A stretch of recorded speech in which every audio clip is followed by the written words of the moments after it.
এখানে কি ঘড়ি ঠিক করা হয়? হ্যাঁ, ঘড়ি করা হয়তো। দেখেন এই ঘড়িটা কি ঠিক করা যাবে? ভাই প্লিজ একটু ঘড়িটা ঠিক করে দেন না ভাই। আরে আজকে হবে না, রেখে যেতে বল। ভাইয়া আমি আপনার হাত ধরে অনুরোধ করছি ভাই, প্লিজ ভাইয়া যেভাবে হোক ঘড়িটা ঠিক করে দেন। হ্যাঁ হ্যাঁ হ্যাঁ, অবশ্যই। হ্যাঁ, আমি ঠিক করে দিব। হ্যাঁ, আপনি চিন্তা করেন না, আপনি নিশ্চিন্তে বাসায় যান।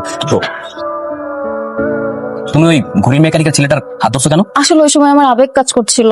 আর রাখো তোমার ফালতু কথা। এই তুমি বিয়ে করে শিখবে কখন? হ্যাঁ বলো তো।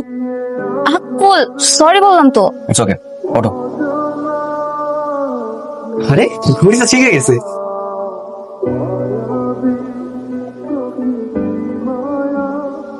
আপনি কি আমার ওষুধ কই? আরে আমি তোর থাক। কি করে আপনি আমার ওষুধ? আপনারা কিছুক্ষণ আগে ঘড়ি ঠিক করতে আসছিলেন। আমি ঘড়ি পড়ছি আর আমার চেয়ার ওই পর্যন্ত হয়ে গেছে। এইটা জাদু ঘড়ি। এইটা জাদু ঘড়ি। এটা আপনি খুলে বলেন। ঘড়ি সবার কি? হ্যাঁ ঠিক আছে, ঠিক আছে। এই তো আগেছে এরা। চুপ। একটু না জানো তুই আর আমি ছাড়া পৃথিবীতে আর কেউ যত না জানে। আচ্ছা ঠিক আছে।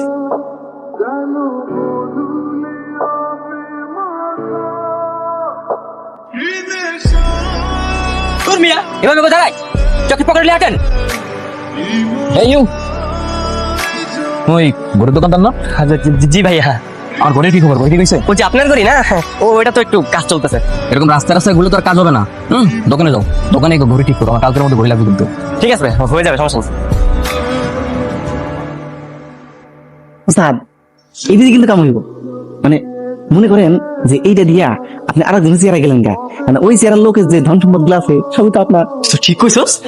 কালকে বড় বড় কাস্টমার দিয়ে আছে না, সেটা খুঁজতে হবে। ম্যাডাম কি লাগে আপনার বলেন? আচ্ছা আমার এই ওয়াচটা কেন যেন বন্ধ হয়ে গিয়েছে, এটা কি ঠিক করা যাবে? হ্যাঁ ম্যাডাম, কেন ঠিক করা যাবে না? অবশ্যই ঠিক করা যাবে। হ্যালো, হ্যাঁ আমি একটু বাইরে এসেছি। গহনাগুলো সব আমার আলমারিতেই আছে।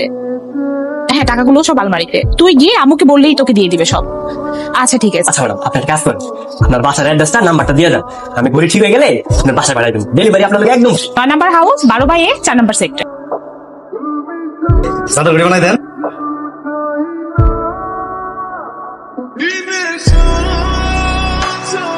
স্যার চলেন যাই। আপনি এখানে? কি রে আপু, কি হয়েছে তোর? তুই আমাকে আপনি আপনি করে বলছিস কেন? আর আমি আমার বাড়িতে থাকবো না তো কোথায় থাকবো? আরে আমি তো মজা করছিলাম তোর সাথে। সেটা আপনি ভিতরে আসেন।